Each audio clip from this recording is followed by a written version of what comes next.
Olá, muito bom dia para você. 11h30 da manhã, o SCC Meio Dia está começando agora. Maria Esther, Sibeli, bom dia. Bom dia, Fernando. Bom dia, Maria. Bom dia para todo mundo. Acidente grave na BR-101 nesta manhã. Sim, o caminhão perdeu o controle e caiu do viaduto da BR-101 em Palhoça. Como você pode ver nas imagens, o momento em que o acidente aconteceu.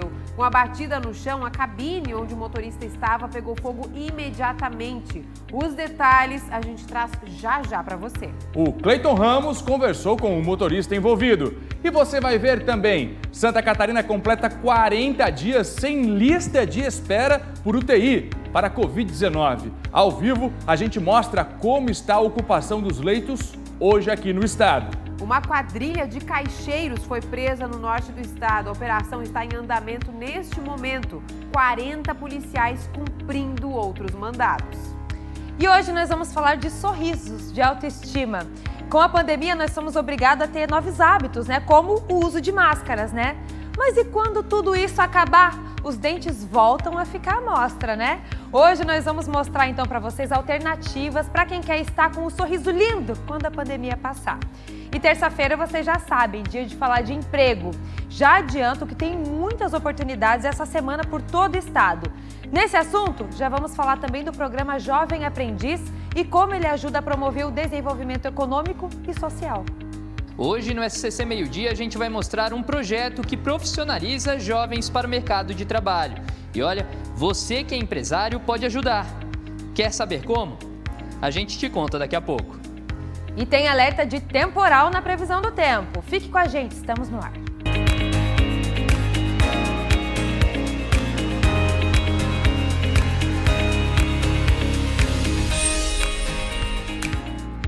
11 da manhã, 32 minutos. Alô, Santa Catarina, muito obrigado por nos receber na sua casa, no seu trabalho, você que está com a gente em todo o estado. Bom dia, Criciúma, alô, Lages, Chapecó, Joinville, Blumenau, Itajaí. Você que está com a gente na Grande Florianópolis, São José, Biguaçu, Santo Amaro da Imperatriz, a Grande Floripa com a gente. A partir de agora, até 1h15 da tarde, você fica com as notícias do nosso estado. Estou liberando a partir de agora o WhatsApp para você conversar com a gente. É o nosso canal direto para você conversar com a gente aqui do SCC Meio Dia.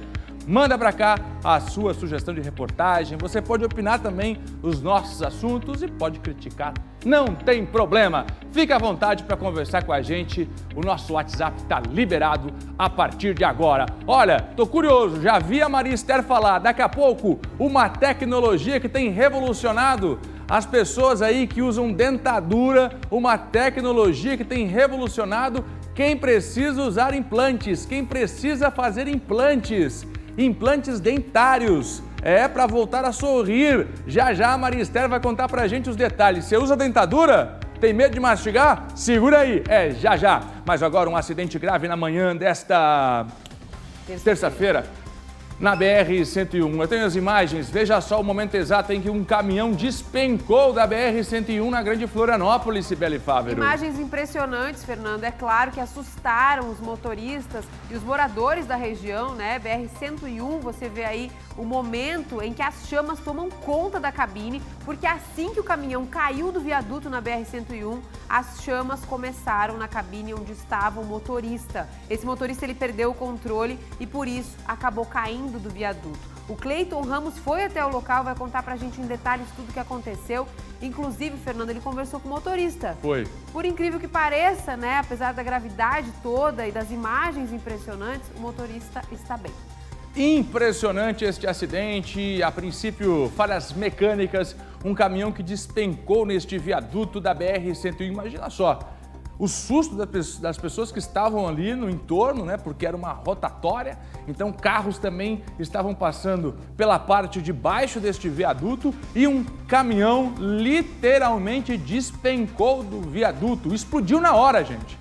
As imagens são muito fortes, pode colocar no ar. As imagens são impressionantes no momento exato desta explosão que aconteceu agora pela manhã. Claro que o trânsito ficou todo travado na BR-101. Olha o momento, você vai vendo aí, o caminhão vem pela BR-101, olha aí, olha o tamanho da explosão. E aí levanta essa fumaça muito forte e o caminhão já pega fogo na hora. Claro que o trânsito todo na região precisou ali ser interrompido, pistas foram fechadas, os bombeiros foram acionados rapidamente.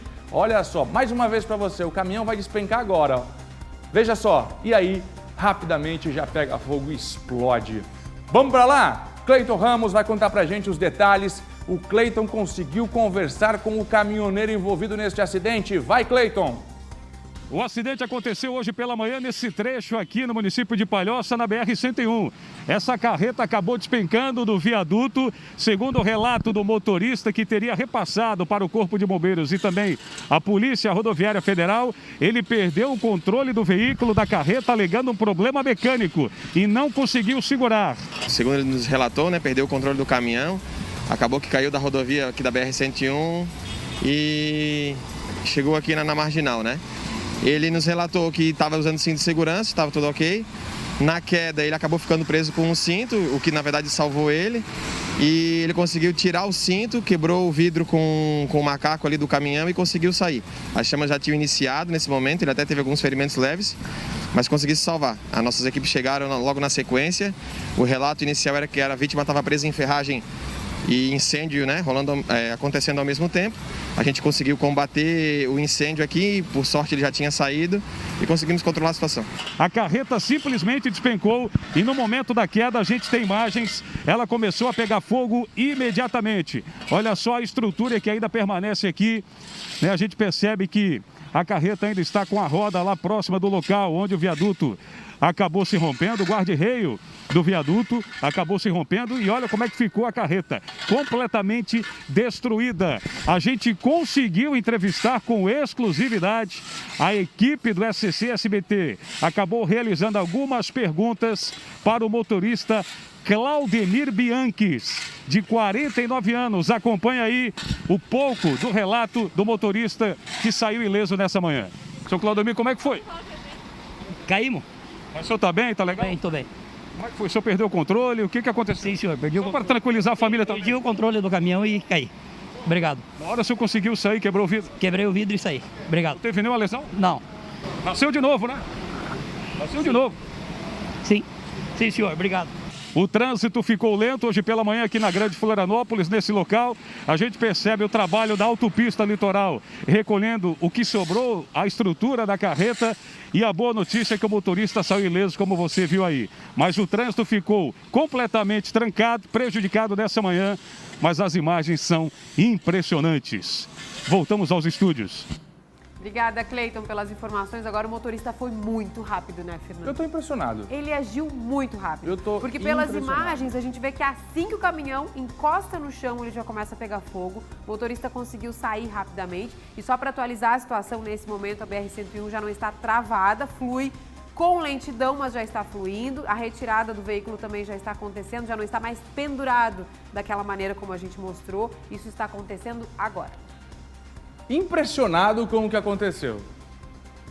Impressionado. Foi o anjo mesmo desse caminhoneiro, desse motorista que intercedeu. O sujeito conseguiu sair do caminhão em chamas. Olha o que ele conseguiu fazer. Pegar o extintor, quebrar o vidro, pular do caminhão que explodiu, da forma que vocês viram ali. Olha, por sorte, tudo terminou bem. O Cleiton foi lá, acompanhou tudo. Agora, claro, monitorar o trânsito. A informação que importa para você agora é que o trânsito já volta a fluir, voltando à normalidade, não tão travada como estava nas primeiras horas da manhã de hoje. Por sorte, tudo terminou bem. Por sorte mesmo, graças a Deus. Agora, que história, Sibeli Fábio, que história. Poderia ter sido uma grande tragédia. Não foi. E é por isso que a gente está mostrando aqui para você. Olha, coisas da vida. Que bom que foi assim. Que bom que essa história terminou deste jeito.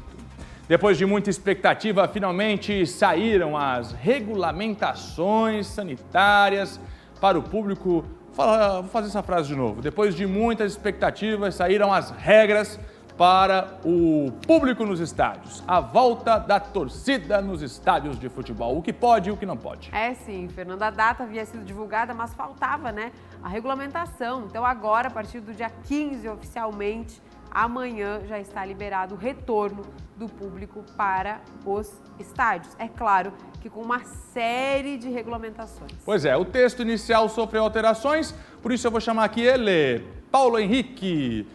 É isso? O aniversariante do dia, grande Paulo Henrique, que gosta de um futebol como ninguém, sabe tudo de futebol e aí foi escalado hoje para trazer as regras. É o que pode e o que não pode a partir do dia 15 nos estádios de futebol aqui em Santa Catarina, para a volta da torcida, Sibeli Fábio. Como vai ser esse retorno, hein, Paulo? Como é que a torcida precisa se adaptar para conseguir assistir o time de pertinho na torcida? Bom dia e parabéns. Bom dia, Sibeli. Bom dia, Fernando. Bom dia quem nos acompanha. Muito obrigado pelo parabéns, né? Então, as regulamentações sanitárias para que o público possa acessar os estádios a partir do dia 15 de setembro, ou seja, amanhã, foi publicada através de uma portaria feita pela Secretaria de Saúde nessa segunda-feira. Na última sexta-feira, o governo do estado já havia publicado um decreto que autorizava a retomada do público nos estádios catarinenses, mas apenas depois de algumas reuniões feitas entre o governador do estado, Carlos Moisés, representantes dos clubes catarinenses e também da Federação Catarinense de Futebol, é que então essa portaria foi definida. A portaria foi definida então com uma alteração no texto inicial por conta de algumas considerações feitas pelo setor e também por conta de alguns entendimentos feitos pela Secretaria de Estado da Saúde, levando em consideração quais regras sanitárias deveriam ser aplicadas para que a retomada do público fosse feita de forma segura. A gente preparou uma arte para quem está em casa e está ansioso para então voltar aos estádios poder entender melhor como isso vai acontecer em um primeiro momento. Vai ser feita, então, essa retomada do público nos estádios a partir do dia 15 de setembro, amanhã, como a gente muito bem falou. Num primeiro momento, apenas 30% da ocupação das arquibancadas vão ser autorizadas, mas esses 30% são gerais do estádio, não são de setores separados, não são 30% de cada setor, são 30% da arquibancada geral dos estádios catarinenses. Vão poder fazer essa retomada, poder ver o time do coração, apenas os torcedores completamente imunizados ou com exame negativo feito até 72 horas antes da partida. E aí vale a gente destacar que atualmente Santa Catarina tem mais de 2,5 milhões de pessoas já com a segunda dose ou com a dose única que devem então estar entrando nessa normativa para poder retornar aos estádios catarinenses. A presença vai ser válida apenas para campeonatos estaduais, ou seja, os times que disputam campeonatos nacionais como Série A, Série B, Série C e Série D, que a gente tem aqui em Santa Catarina, não vão poder ter público nos campeonatos nacionais, apenas nos estaduais, apenas nos campeonatos da Federação Catarinense de Futebol. Os ingressos eles vão ser vendidos preferencialmente online, mas eles também podem ser feitos à venda através de forma física, mas sendo muito bem organizado, né? Sem ter nenhum tipo de aglomeração. Os portões precisam ser abertos no mínimo 2 horas antes da partida para que não haja também aglomeração dentro dos estádios. Não pode haver público em pé e o uso de máscara é obrigatório durante todo o jogo, assim como o distanciamento físico de pelo menos 1,5 metro entre os torcedores. E aí vale a gente destacar, né, Fernando e Sibeli, que isso não entra numa regra, mas a gente tem que falar. Os torcedores aqui de Santa Catarina, a gente sabe como eles são apaixonados pelos times, a gente sabe como eles têm o costume de chegar um pouco antes para as partidas, se reunir com os amigos, né? Fazer aquele churrasquinho ali antes do jogo, mas nesse momento isso não é algo aconselhável. Então, faça a compra do seu ingresso de forma online, leve a família para o jogo, todos de máscara, respeitem o distanciamento social, porque para essa retomada ser feita de forma segura e a gente não ter, então, que voltar atrás, a gente precisa fazer tudo com muita consciência. Então, chegue no horário do jogo, veja o jogo de forma segura. Volto com vocês aí no estúdio. Tá esquecendo, né? Tá de aniversário, tá esquecendo? Onde é que eu tô agora? Tô muito longe de ti pra tu esquecer também, né? Você nem tá aqui em cima. Ô Paulo, obrigado, parabéns, feliz aniversário. O Paulo tá nesta terça-feira chuvosa, carrancuda em Florianópolis. Parabéns, feliz aniversário. Até daqui a pouco a gente volta a conversar. Esqueceu, volto com vocês. Onde é que eu tô? Daqui a pouco ele vai falar Jornal do Almoço também. Aí nós estamos ferrados. Seguimos por aqui com o nosso SCC Meio-Dia, porque agora é hora dele. Destaques, Fernando. scc10.com.br, portal da notícia em Santa Catarina. Separamos algumas das manchetes de hoje, olha só.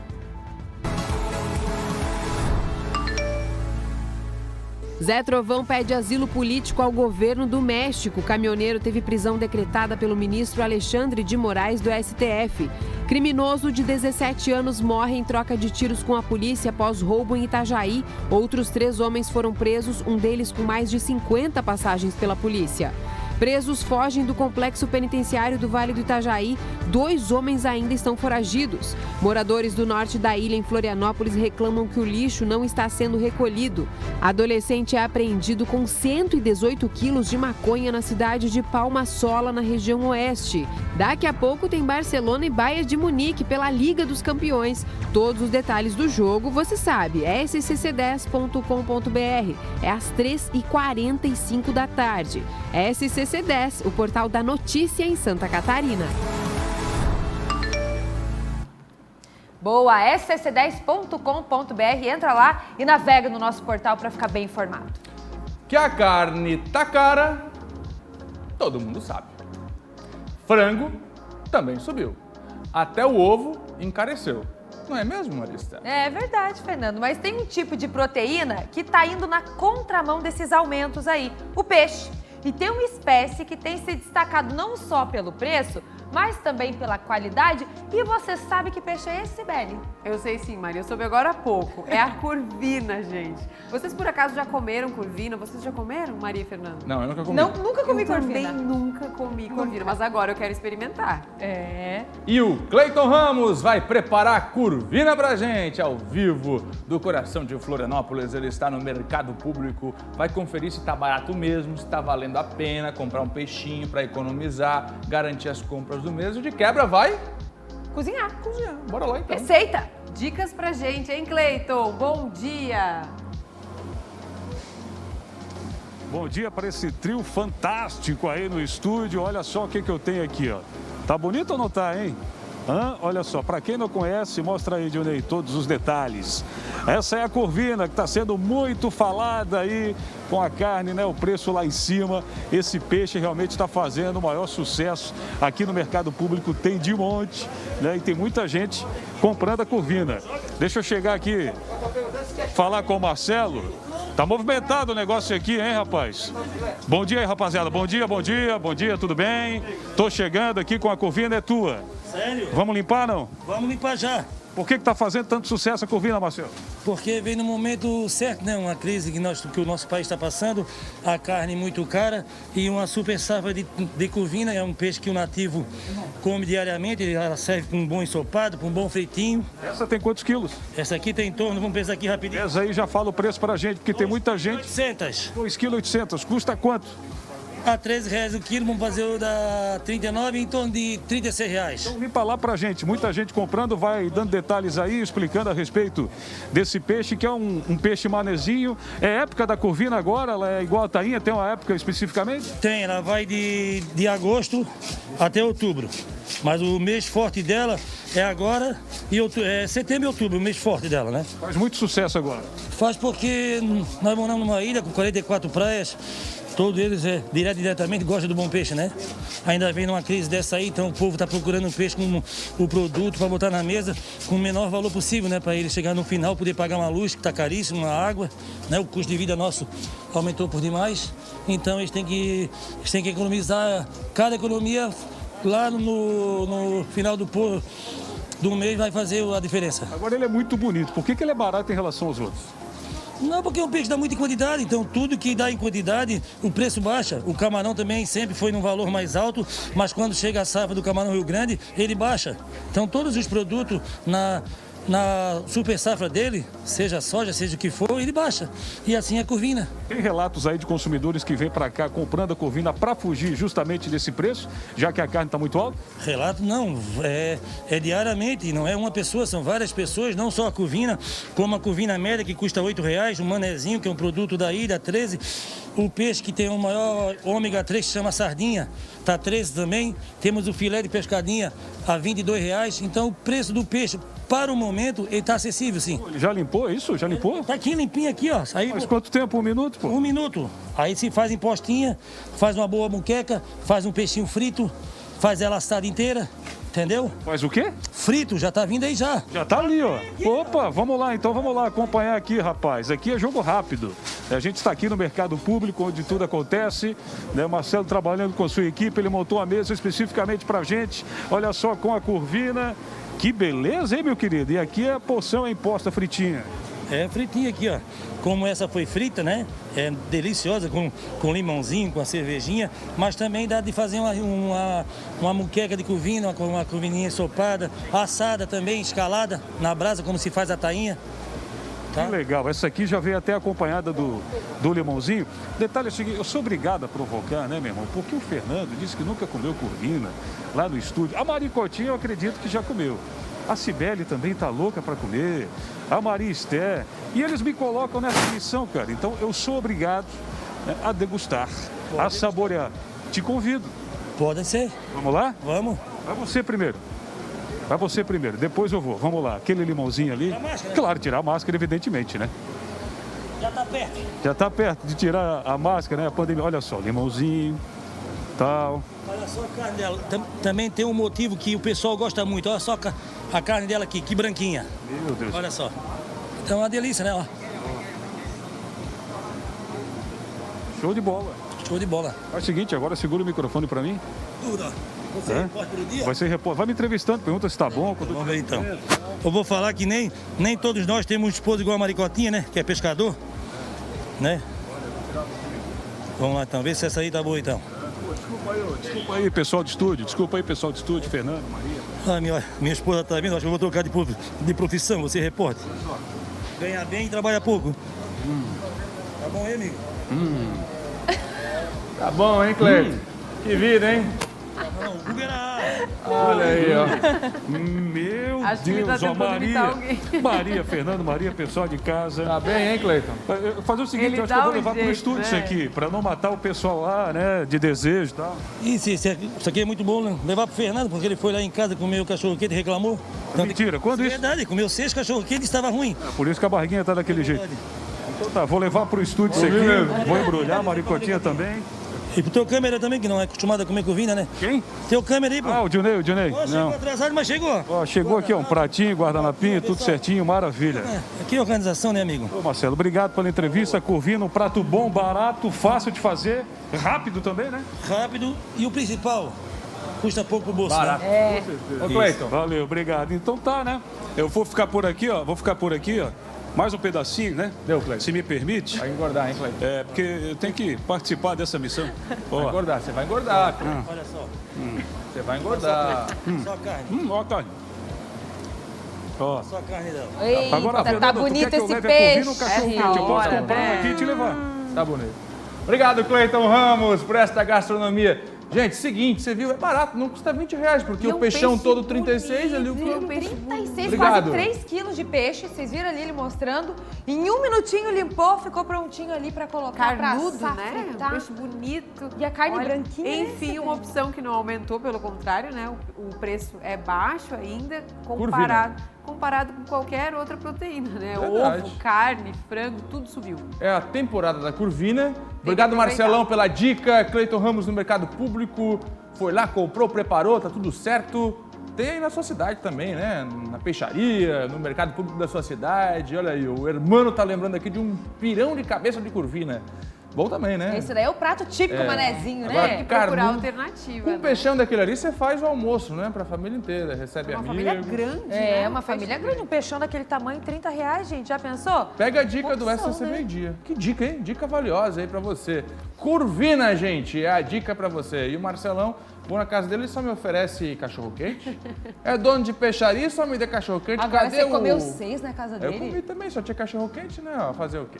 Seguimos aqui de informação. Seguimos sim. Agora a gente vai para o norte do estado, porque tem uma operação da Polícia Civil de Joinville que prendeu ladrões de banco acusados de roubar o cofre de uma agência em maio deste ano.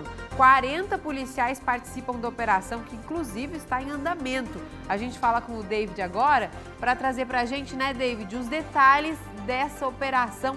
Prisões aconteceram agora há pouco pela manhã. Bom dia. Muito bom dia, Cibele. Bom dia para todos. Exatamente, uma manhã bastante movimentada na maior cidade do estado. A Polícia Civil conseguiu realizar a prisão de 5 homens na Zona Oeste e na Zona Sul de Joinville. Esses homens que são suspeitos de roubarem um banco no bairro de Pirabiraba. Segundo o delegado Murilo Batalha, o crime aconteceu no mês de maio deste ano e, na ocasião, os criminosos arrombaram o cofre do banco, dispararam tiros em direção a um vigilante que não foi atingido. Os assaltantes estão respondendo por tentativa de latrocínio o ato de roubar a mão armada. Foram expedidos 6 mandados de prisão e 8 de busca e apreensão. A operação da polícia já conseguiu, inclusive, apreender também munições e produtos furtados e roubados. Todos os detidos já foram encaminhados para a DIC, para a Delegacia de Polícia de Joinville, estão sendo interrogados e mais tarde serão encaminhados para o presídio regional da cidade. Vamos continuar acompanhando essa operação, afinal a polícia ainda vai estar atrás aí de um outro homem que é suspeito também de participar com esse grupo nesse assalto ao banco em Pirabiraba. Vamos continuar acompanhando para trazer as atualizações aqui na programação. Eu volto com vocês no estúdio. Obrigada, David, pelas informações. É isso, né? Quadrilha desarticulada, então, e ainda a polícia trabalhando nas ruas norte do estado. David segue acompanhando por lá. Vamos para a previsão do tempo agora, Cibele? Vamos, Maria, o tempo mudou, né? Mudou, né? Aquele sol todo e hoje tá emburrado, pelo menos em Floripa. Mudou, pelo menos aqui, né? E mudou em todo o estado, viu? Porque essa frente fria chegou com tudo. Terça-feira de tempo instável, com chuva aqui em Santa Catarina. Ainda podem ocorrer temporais isolados com chuva intensa, rajada de vento e até queda de granizo. Devido à maior presença de nuvens também, vocês vão ver que as temperaturas têm um declínio e as máximas não devem passar hoje de 25 graus. Então a gente já vê mudança no tempo e na temperatura, né? Ó, na região oeste, por lá já chove desde cedo, não esquenta, não passa de 19. No meio oeste a máxima é de 18 graus. Na região serrana, ó, não passa de 17, também com chuva. Nessa terça-feira, no sul do estado, máxima de 20. Esquenta um pouquinho mais, ó, é aqui para Grande Florianópolis, que deve chegar a 25. No norte também e no Planalto Norte, mas nessas regiões também com chuva prevista para hoje. Para quarta-feira, gente, amanhã o tempo continua instável com nebulosidade em boa parte aqui de Santa Catarina. No norte do estado tem alerta para os temporais. Nas demais regiões, aí as chuvas ocasionais com algumas aberturas de sol. Então, se hoje a gente vê mais chuva no oeste, no sul e na serra, amanhã essa frente fria vai subindo, vai chegar lá para o norte do estado e essas regiões começam a melhorar o tempo. Então, vai passando a frente fria. E as temperaturas, ó, permanecem baixas, beirando os 20 graus amanhã. Ó, Garuva, por lá que a chuva deve ser mais forte nessa quarta, a máxima é de 23. Pomerode, na região do Vale, máxima de 22. Floripa, máxima de 20. Campo Alegre, no Planalto Norte, ó, não passa de 19 amanhã. Garopaba, máxima de 19 também. Videira também, ó, na região do Meio Oeste. São Joaquim, na Serra, máxima de 16. E olha só o amanhecer, né? Mínima de 6, já tem friozinho na região serrana. E Xaxim, na região oeste, mínima de 13 e máxima de 15 graus nesta quarta-feira. Tá aí então a previsão do tempo para vocês aí já se organizarem para hoje e para amanhã. Já vou adiantar que ao longo dessa semana deve ser ainda com esse tempo mais fechado, com chuva prevista. É claro que eu vou atualizando para vocês aqui no SCC Meio-Dia. E atenção, galera, viu? Chegou o momento tão esperado. Tá começando a fase de grupos da Champions League. E hoje tá um jogão de bola entre Barcelona e Bayern de Munique. E você já sabe, Champions é na tela do SBT. Gente, nesta terça-feira, começando a fase de grupos da Liga dos Campeões da Europa, sua linda. E a gente escolheu um jogo que é um verdadeiro clássico mundial. Barcelona e Bayern de Munique, direto do Camp Nou, a casa do Barcelona. Em campo, 11 títulos de Liga dos Campeões da Europa, 6 com o Bayern e 5 com a equipe do Barcelona. Imperdível, a maior competição de clubes do mundo, sempre uma competição apaixonante, fantástica. Agora você vai curtir com o jeito SBT. É muito mais do que futebol, é um espetáculo. Estamos preparando uma super cobertura para você. Então, encontro marcado nesta terça-feira, 15 para as 4 da tarde. Só isso, Barcelona e Bayern de Munique. Até lá! Valeu! Champions League aqui, ó, na tela do SBT. Aê! Boa, Théo José. Maristela, tá na hora de voltar a cuidar do sorriso. Pois é, depois de tanto tempo, né, cobrindo a boca com máscara, tá todo mundo querendo voltar a mostrar os dentes, voltar a sorrir. E agora a gente preparou uma reportagem muito legal para falar de tecnologia na hora de implantar dentes. Isso mesmo. Enquanto a gente ainda precisa da máscara, né, para se proteger, tem gente que já tá correndo pro dentista aí para deixar tudo em dia, Fernando, já pensando em voltar a sorrir bonito, né? E olha, vocês vão conhecer agora a história do seu Ademir. Ele tava quase 30 anos sem sorrir porque ele não estava confortável, ele estava com a autoestima lá embaixo. E agora acabou de ganhar um sorriso novo. E o seu sorriso aí de casa, tá em dia também? Pois é, Maria. É o que a gente vai apresentar agora. Nova tecnologia que está facilitando muito a vida daquelas pessoas que têm o sonho de voltar a sorrir, usam dentadura e que já tinham até desistido, não conseguem mastigar, não conseguem conversar com os amigos. A tecnologia avançou muito, está muito mais acessível, as pessoas estão voltando a sorrir e é essa tecnologia que a gente quer apresentar para vocês agora. O mundo está mudando. Vamos voltar a sorrir? Quero ver. Bom dia, então, seu Ademir. Vamos receber a prótese nova hoje? Vamos lá. Tá bom. Ansioso. Ajusta aqui, confere ali e o seu Ademir tá com tudo pronto para quando a máscara deixar de ser obrigatória. Acabou de receber as próteses novinhas. E o que será que muda a partir de agora, hein, seu Ademir? Bastante coisa, né? Que vou faltar quase 30 anos sem fazer isso e eu precisava de fazer, entendeu? Estava já na agonia, entendeu? Então, estou com 60 anos, era obrigado a fazer, né? E daí a gente é aposentado, não tinha condições de bancar, né? Aí, graças a Deus, através do postinho da Barra, onde é que eu moro, eles arrumaram para mim, a dona Irene arrumou para mim vir fazer minha prótese. Mas eu estou muito contente, estou alegre. Há tanto tempo sem poder sorrir com tranquilidade, hoje as próteses representam mais do que só um sorriso bonito. É qualidade de vida.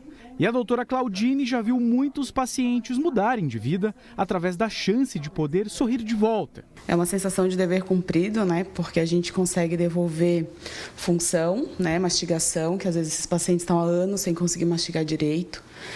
Estética, né? Qualidade de vida. Às vezes as pessoas... O seu Ademir tem 60, mas às vezes a gente devolve dentadura para pacientes de 30 anos, às vezes arranja um emprego, arranja um relacionamento, então muda a vida da pessoa, né? Então é um projeto que para mim me traz muita felicidade e gratidão, assim, de poder mudar a vida das pessoas. O programa do Sistema Único de Saúde já deu essa possibilidade para mais de 1.000 pacientes da Grande Florianópolis. E mesmo durante a pandemia, não deixou de atender aqueles que precisavam das próteses. Nós continuamos fazendo as triagens, os atendimentos, claro, com todas as observações e todas as necessidades de cuidado, né, que esse momento exige. Mas o atendimento continua, mas está acontecendo com todos os cuidados previstos pela legislação, pelo momento da pandemia, mas as pessoas estão sendo atendidas e, a partir do momento que são atendidas, recebem a prótese gratuitamente e isso muda a vida da pessoa. A coordenadora da clínica reconhece que, por estar escondido atrás da máscara, muita gente descuidou do sorriso. E agora, a procura pelos serviços de odontologia voltou a crescer. Então, esse foi um receio, eu acho que no nosso meio, né, na parte dos dentistas, porque com a máscara a gente escondeu um pouquinho mais o sorriso, da mesma forma que a gente viu as pessoas talvez descuidando, mas nós estamos notando que a busca nos postos de saúde, que é a nossa porta de entrada, eles já estão aumentando. Então, as pessoas não estão buscando só para urgência, elas já estão começando para fazer aquela profilaxia, restauração, já estão um pouquinho mais preocupadas em comparando com 2020, por exemplo. Além das próteses, outra possibilidade disponível no mercado são os implantes, uma tecnologia mais avançada, mas cada vez mais acessível. No passado era uma coisa muito difícil disso acontecer, porque a característica da odontologia era uma característica para aqueles que poderiam pagar, certo? Então o paciente iria até uma clínica odontológica, realizaria ali uma avaliação e ele teria que fazer todo o seu tratamento parcelado em 3 ou 4 vezes, né, com cheque, com garantias, né?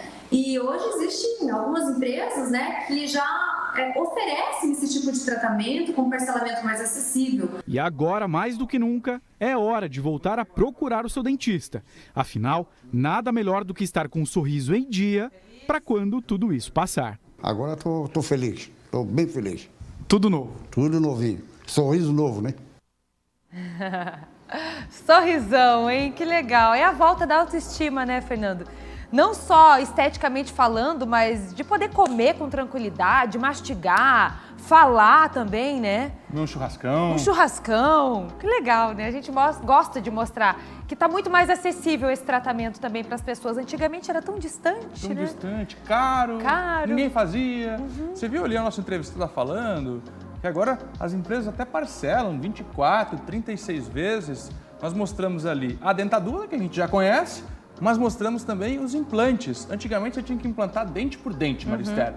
Hoje, a tecnologia, você coloca 4 pinos e implanta a boca inteira. A boca inteira.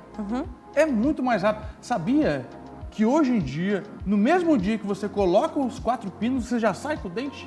Eu Tem acredito, tecnologia assim? Eu acredito, do jeito que tá essa tecnologia. É protocolo que chama, não é? Protocolo. Carga imediata e por aí, vai. Gente, tá muito legal como a tecnologia tem feito as coisas evoluírem a nosso favor, né? Até essa questão dos implantes. Que antigamente, assim, a minha mãe fala, né? O dente doía, arranca.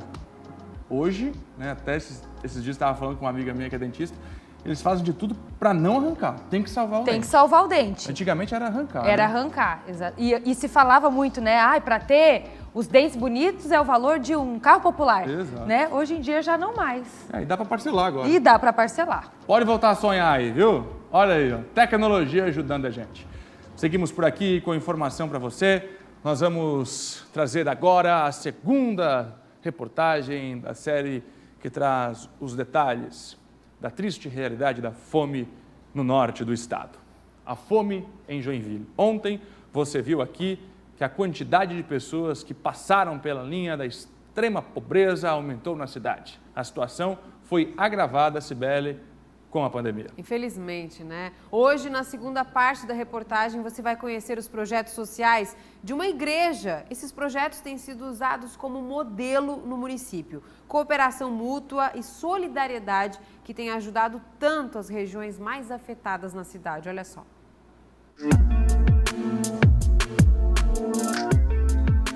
Joinville, cidade com mais de 600 mil habitantes. De acordo com os dados do Cadastro Único, em julho de 2020, 16.464 pessoas estavam em situação de extrema pobreza. Em julho deste ano, foram 5.474 pessoas a mais vivendo com a renda de até R$ 89. O município tem também 31.861 famílias inscritas no Cade Único. E em maio de 2021, 4 bairros de Joinville tinham mais de 500 famílias vivendo em situação de extrema pobreza. Os dados da Secretaria de Assistência Social apontam que o bairro Paranaguamirim é o que mais possui famílias em situação de extrema pobreza em Joinville. São mais de 900 famílias nessa situação. Por isso, a comunidade desta igreja não mede esforços para ajudar a quem realmente precisa. Mas não é uma caridade movida pelo assistencialismo. O princípio está na compaixão e na misericórdia. Cerca de 100 membros da igreja criaram uma verdadeira rede de solidariedade e a pandemia da Covid-19 aumentou ainda mais essa mobilização. São mais de 9 projetos, como a Horta Comunitária, a Farmácia Viva e o Pão Solidário, que é executado todas as quintas-feiras. A gente vem fazer o pão, para a gente fazer também a laboterapia, porque às vezes você coloca o trigo lá na cesta básica, mas aí a pessoa não sabe fazer o pão, ou então não tem, porque precisa do gás, precisa de outras coisas, não sabe, não consegue, então é mais fácil às vezes comprar o pão. Aí nós queremos trazer essas pessoas aqui, para aprender também a fazer, e ao mesmo tempo fazer junto, para a gente conversar, para ver essas situações da família também, para partilhar. A proposta é reunir e capacitar pessoas que queiram aprender o ofício. No fim das oficinas, os pães são distribuídos a quem mais precisa de ajuda. Walter e a família estão se beneficiando com o projeto Pão Solidário. Pão Solidário é uma maneira que a igreja teve, que as pessoas estão indo fazer o pão e dali aprendendo uma nova profissão. O pão é doado aqui para as famílias, não é cobrado. O material que é doado ali com o Pão Solidário, lá na comunidade, as pessoas que moram toda quinta-feira. Ele está desempregado há 1 ano, com renda de apenas R$ 200 que recebe do auxílio emergencial. A casa foi cedida pelo proprietário por enquanto que ele não tem como arcar com o aluguel. O desemprego atingiu várias famílias e a minha não foi diferente, família. Então, além do auxílio emergencial, a comunidade São Miguel de Arcanjo também está ajudando não só a mim, mas várias famílias aqui na Zona Sul do nosso bairro, do Paranaguamirim, a fazer a diferença na vida dessas famílias aqui. Então a comunidade entrou através de cesta básica, tem nos ajudado, e a comunidade revê esse carinho, esse afeto que nos trataram de todas as maneiras. O Cadastro Único é um programa que visa identificar as famílias em situação de vulnerabilidade social e dá acesso aos mais diversos benefícios, como o Bolsa Família, a tarifa social da água, a tarifa social de energia elétrica, as fraldas descartáveis da saúde e ao valor especial no restaurante popular. Para ter acesso aos benefícios, é necessário fazer o Cadastro Único em um dos 9 CRAs de Joinville. As famílias que estão em extrema pobreza, elas devem procurar o CRAS, né? Ou seja, todas as famílias que recebem menos de 3 salários mínimos, elas devem procurar o CRAS no seu território. Nós temos 9 no município de Joinville. Levar a documentação, não precisa ir até lá, pode ligar e agendar, né? Para fazer o cadastro único. Nesse cadastro único, a partir da renda dela, ela vai ter os seus benefícios. Por exemplo, extrema pobreza, recebe o Bolsa Família, por exemplo, né? Extrema pobreza, o perfil cadastro único não recebe. Ah, mas é a Joinville que faz essa diferenciação? Não, é o governo federal que estipula quantos benefícios cada município vai receber, né? Então, nós não temos poder sobre isso. Nosso trabalho enquanto município é receber esses dados, né? Incluir a documentação dos nossos usuários e enviar para a base. O município de Joinville registrou nos últimos meses 12 crianças abaixo de 5 anos com desnutrição grave e outras 48 com magreza acentuada. Por meio do programa Pequeno Príncipe, a Prefeitura de Joinville realiza o acompanhamento desses casos. E segundo a diretora de Assistência à Saúde, Simone Aparecida de Souza, os casos de desnutrição em Joinville devem ser encaminhados para as unidades básicas de saúde. Elas têm a primeira visita em casa e, a partir desta visita, todo o acompanhamento necessário, se for um especialista, aí é fora, né, no consultório com o especialista, vai ser acompanhada posteriormente também na unidade. Se tiver condições de ir até a unidade, vai, se não, segue em visita domiciliar até quando for necessário.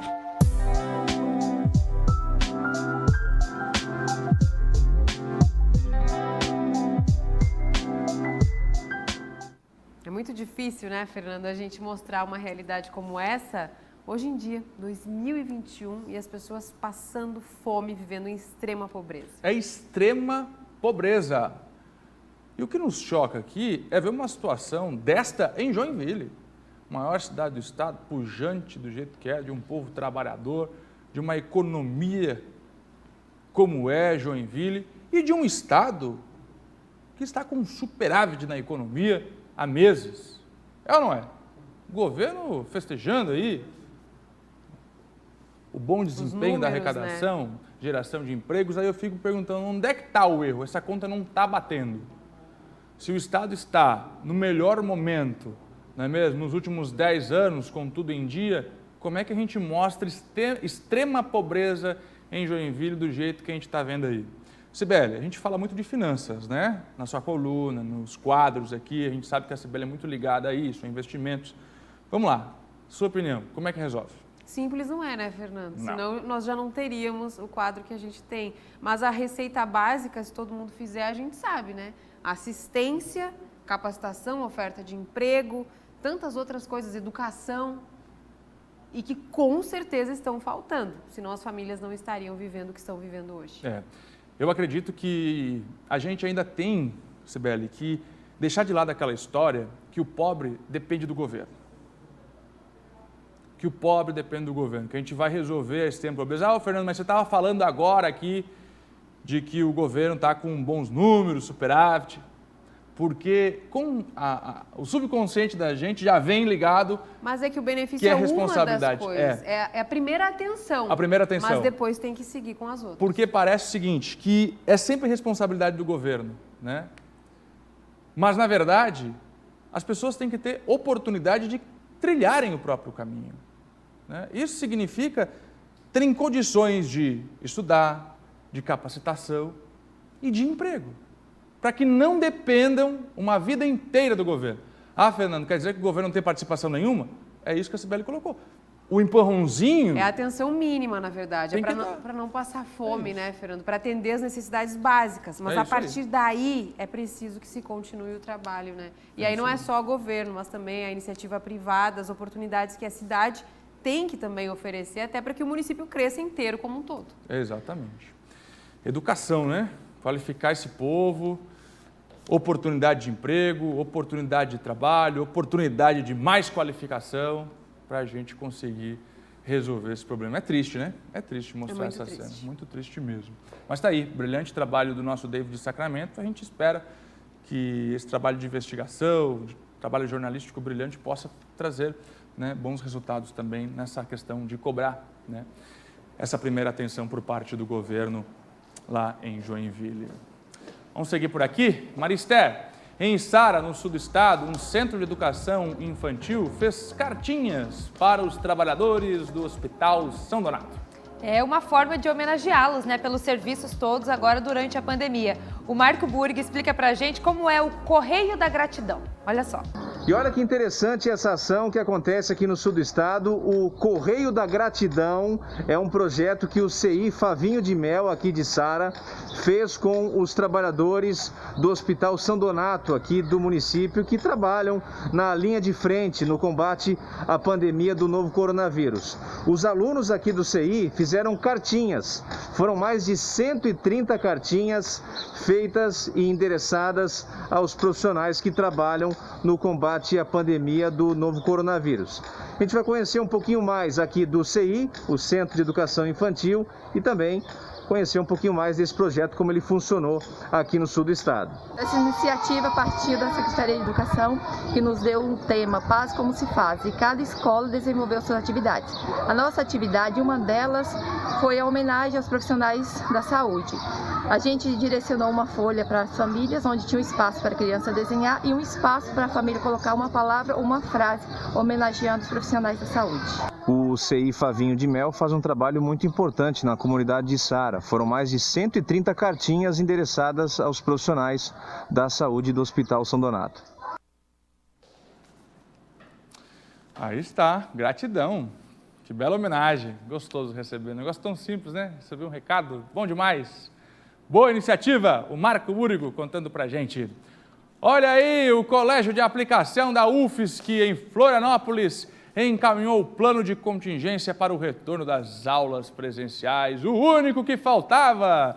Pois é, os pais cobraram, reivindicaram. Esse plano foi elaborado por uma comissão de pais, professores e técnicos do colégio. O repórter Arlis Amaro está ao vivo para contar para a gente todos os detalhes. Arlis Amaro, nesses meses a gente ouviu muitas cobranças por parte dos pais pedindo para que o colégio abrisse as portas novamente. A exemplo do que aconteceu, Arlis Amaro, no mundo inteiro. Mas na UFSC é outra conversa. Agora vai, Arlis, conta para nós. É o que a gente segue acompanhando, né, Fernando? Colégio de aplicação aí fechado desde o início da pandemia. Inclusive, nós já trouxemos aqui no SCC Meio Dia o relato dos pais preocupados, né, com essa volta às aulas que estava demorando bastante e era inevitável que os pais comparassem aí com os outros colégios do estado, os municipais aqui de Florianópolis também, e esse retorno até então estava parado. Agora, então, o Colégio de Aplicação encaminhou esse plano de contingência que deve programar o retorno gradativo das atividades aqui no Colégio de Aplicação. Por enquanto, como vocês estão vendo aí nas imagens do Fernando Oliveira, o colégio permanece sem atividades e até que seja aprovado esse plano de contingência, por enquanto, ele deve permanecer assim, Fernando. Esse plano de contingência, então, como você comentou, ele foi elaborado por uma comissão de pais, professores e técnicos aqui do colégio. Depois ele passou pela aprovação do colegiado, aqui do Colégio de Aplicação, e também pelo colegiado do Centro de Ciências da Educação.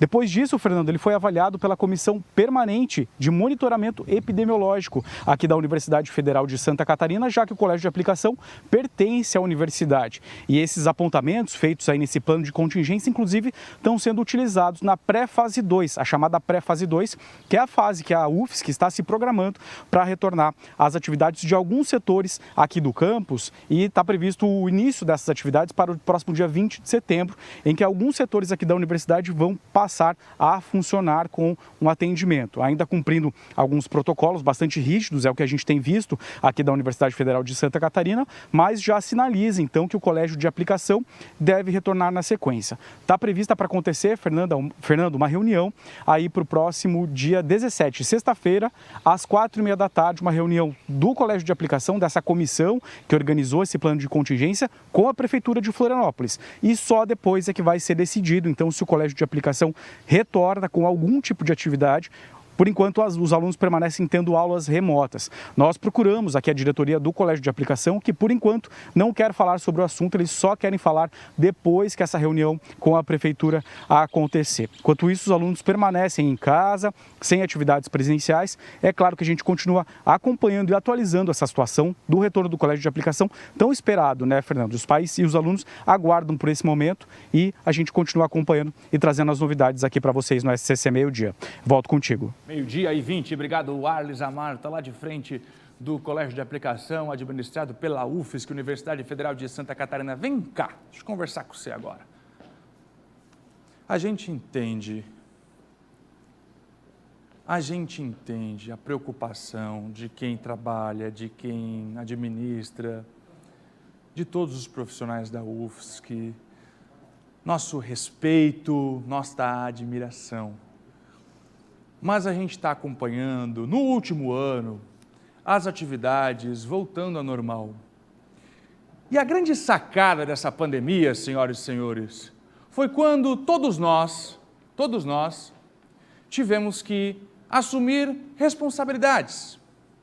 No meu ponto de vista, a gente virou o jogo nessa pandemia quando a responsabilidade saiu das costas do governo e caiu sobre todos nós. O Fernando teve que medir as suas ações. A Maria Esther teve que medir as suas ações. O Nereu Filho e por aí vai. Todos nós tivemos que começar a pensar na sociedade, em nossas próprias vidas, e assim a gente foi caminhando, assumindo responsabilidades, e assim a gente foi aprendendo a conviver com o vírus, fazendo o que a gente tinha que fazer de forma segura, porque o prejuízo seria irreparável caso continuássemos no lockdown que nos encontrávamos no início do ano passado. Para a economia, para o psicológico, para a saúde e tantas outras cositas mais. Se a gente está acompanhando a educação voltar presencial no mundo inteiro, no estado inteiro, no Brasil inteiro, por que na UFSC não? Ué, não é público? Espera aí, o pai da criança que estuda no colégio administrado pela UFSC não voltou para o trabalho? Não tem que pagar as contas do mês? Aliás, as contas estão mais caras. Não pode mandar o filho para o colégio por quê? Se está todo mundo tendo que aprender a conviver com o vírus. Todo mundo tem que estar aprendendo a conviver com a pandemia. Por que na UFSC não? É inacreditável. Seguimos por aqui. Um decreto em São Francisco do Sul obriga servidores públicos municipais a se vacinarem contra o coronavírus. Fernando, e começa, né, essa vacina, os servidores já está passível de sanção. A gente vai conversar agora com o David Sacramento para saber se já começa a valer agora esse decreto, hein, David? Bom dia. Bom dia mais uma vez, Cibele. Pois é, o prefeito Godofredo Moreira de São Francisco do Sul teve que tomar essa medida um pouco mais drástica.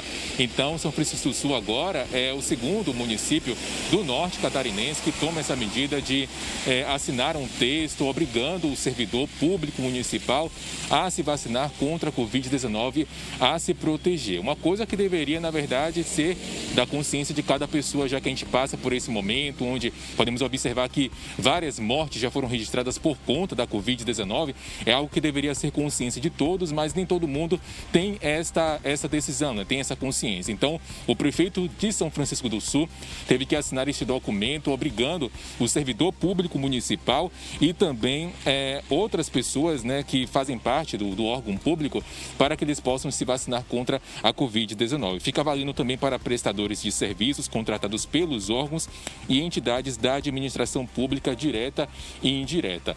Aí, conversando hoje mais cedo com a assessoria de comunicação de São Francisco do Sul, eles contaram pra gente que de fato essa decisão foi tomada porque já tem servidor público em São Francisco do Sul que não quer tomar a vacina contra a Covid-19. Então, para de fato proteger o restante das pessoas que trabalham com essas pessoas que estão se negando a tomar a vacina, teve que ser assinado esse texto e que já passou a valer hoje, foi publicado no Diário Oficial, e quem se recusar a tomar a vacina será passível de sanção, como a suspensão também do servidor.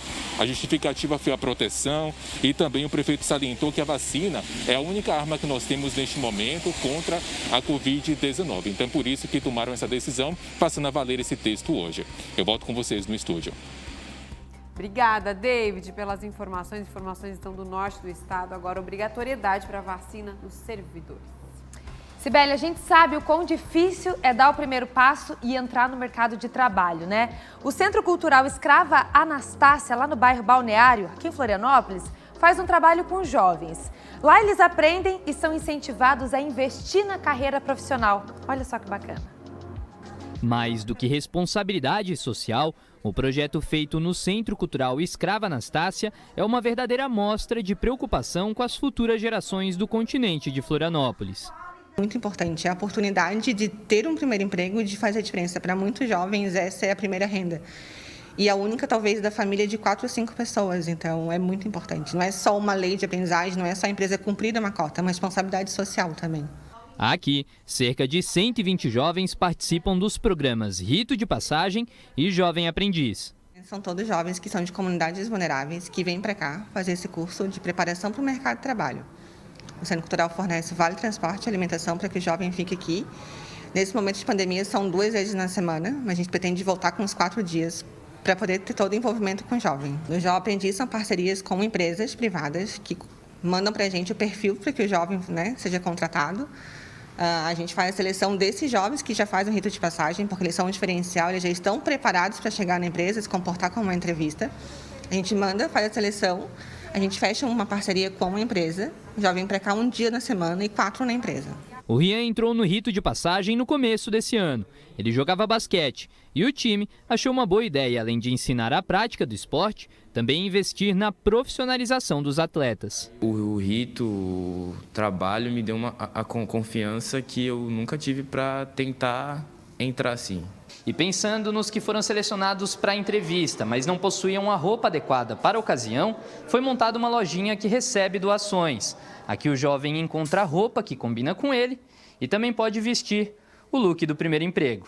Nós aqui trabalhamos na lojinha como voluntárias, mas antes de chegar essa doação aqui, a gente faz uma triagem, separamos algumas coisas que servem para os jovens, o restante vai para comunidades mais carentes e também para moradores de rua, a gente separa algumas coisas. Além de preparar para o mercado de trabalho, o projeto também incentiva o empreendedorismo.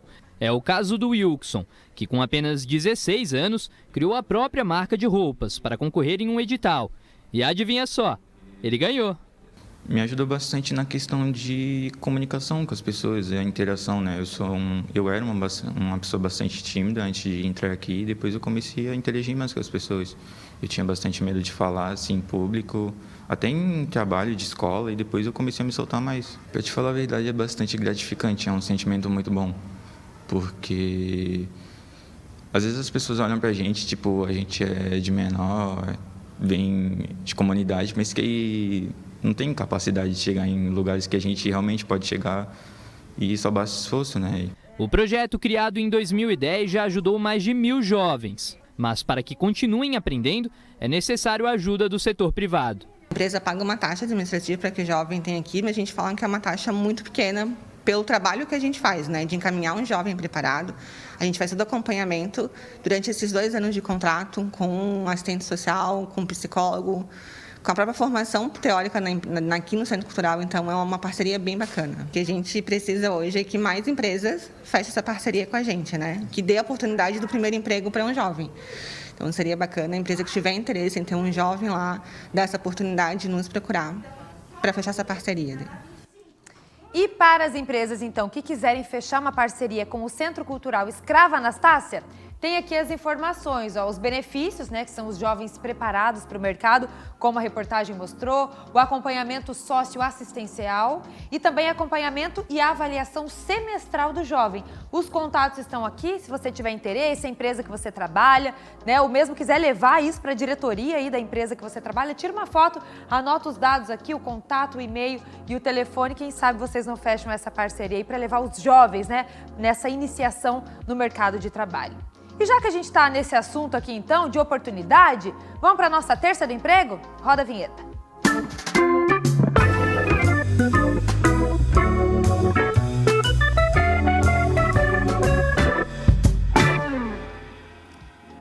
Vamos começar, então, dando um giro pelo mapa para dar uma olhadinha nas oportunidades? São 7.482 vagas cadastradas no Cine, 111 para pessoas com deficiência.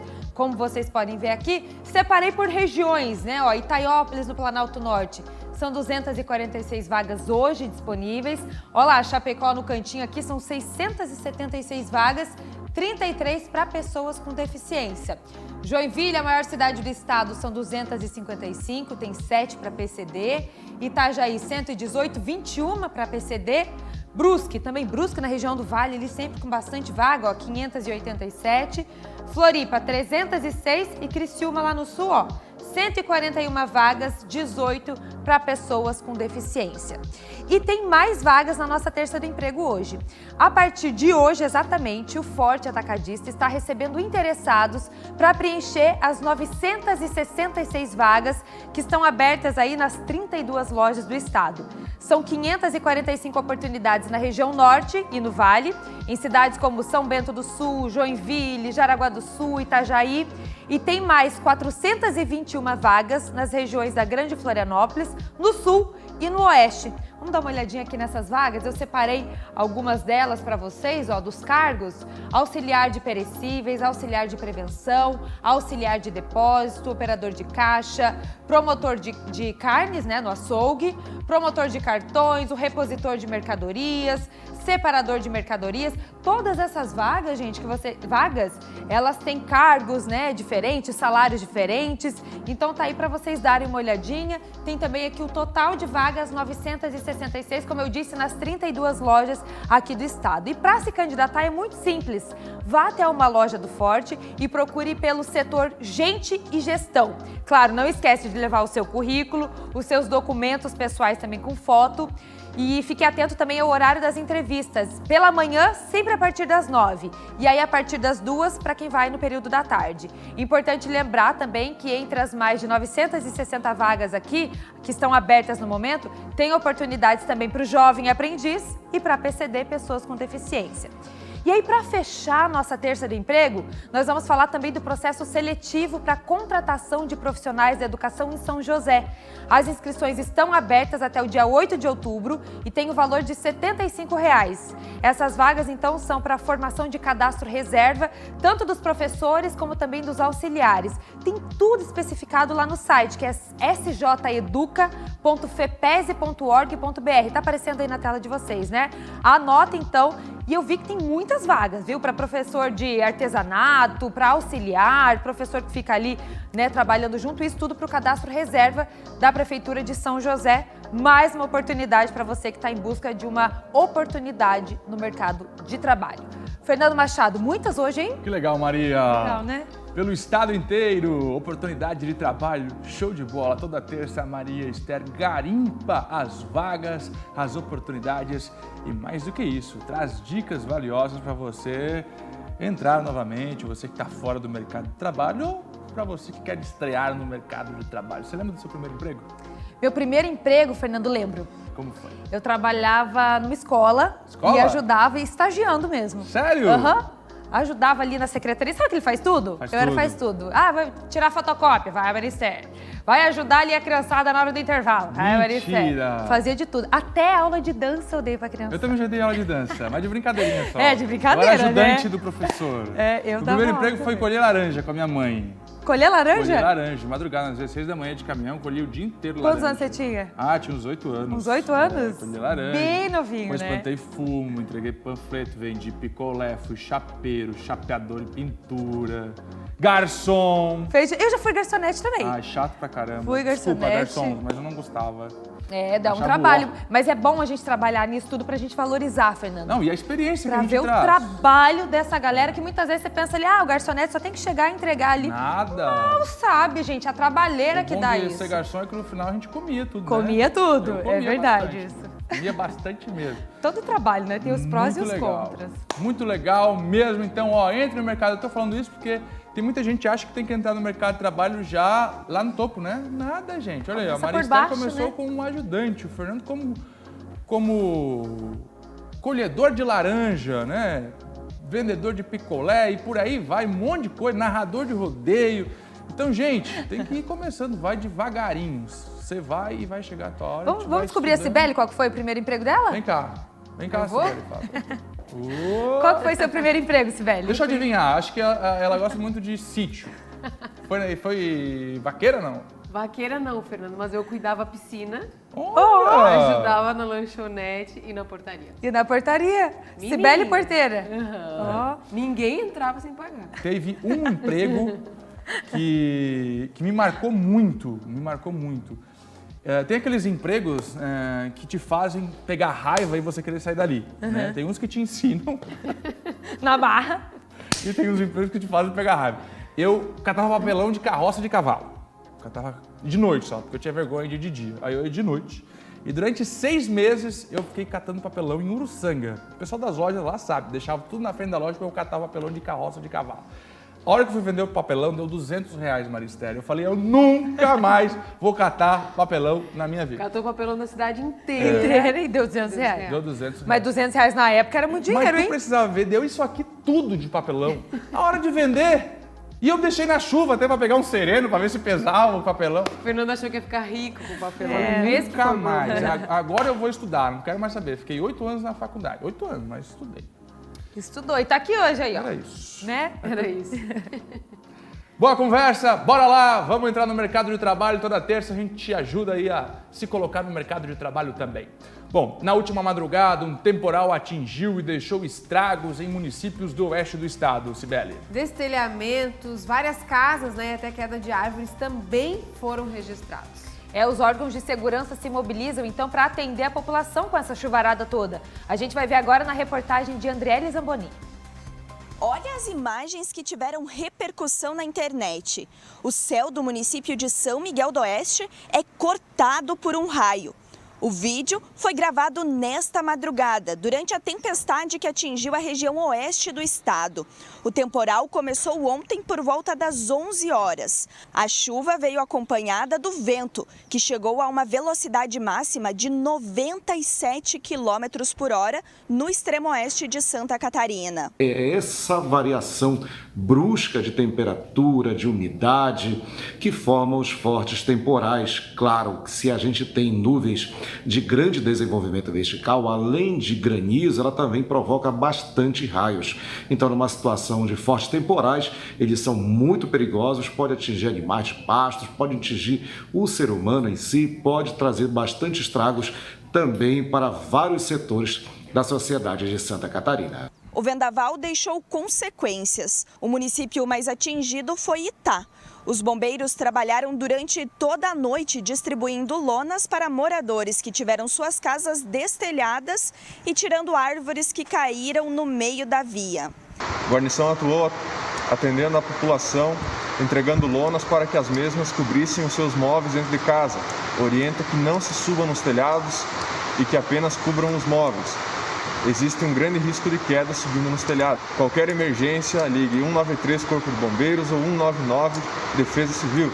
Também foram atendidas ocorrências em Mondaí, Descanso, Belmonte, Palmitos, Iporã do Oeste, Águas de Chapecó, Dionísio Cerqueira, Peritiba e Chapecó. Campos Novos registrou o caso mais grave com vítima. Um jovem de 18 anos estava dentro do veículo quando uma árvore caiu sobre o carro.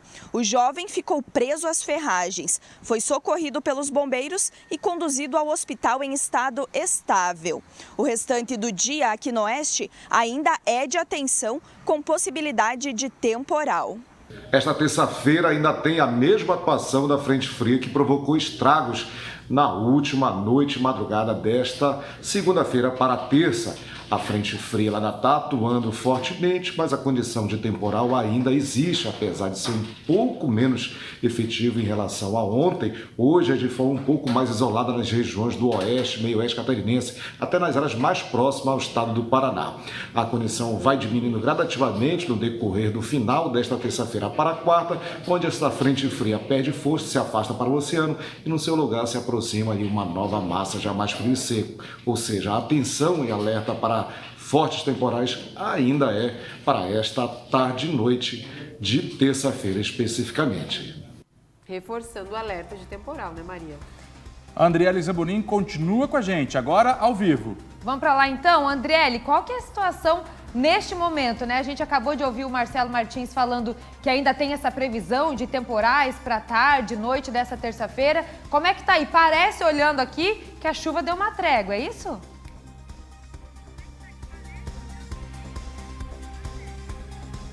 Olá, bom dia para vocês aí no estúdio, bom dia a todos. Olha, a chuva deu uma trégua agora que a gente começou a gravar, mas até agora há pouco ela estava chovendo bastante ainda, a chuva permanece durante todo o dia. E além de todos estes problemas que nós mostramos aí na reportagem, outra questão que também foi prejudicada com o vendaval foi a questão do fornecimento de energia elétrica. Neste momento, de acordo com o mapa em tempo real da Celesc, pelo menos 800 unidades consumidoras ainda continuam sem energia, entre os municípios de Chapecó, Concórdia, Vargem Bonita e Guatambu. Em Paial, pelo menos 90% do município teve a parte elétrica comprometida.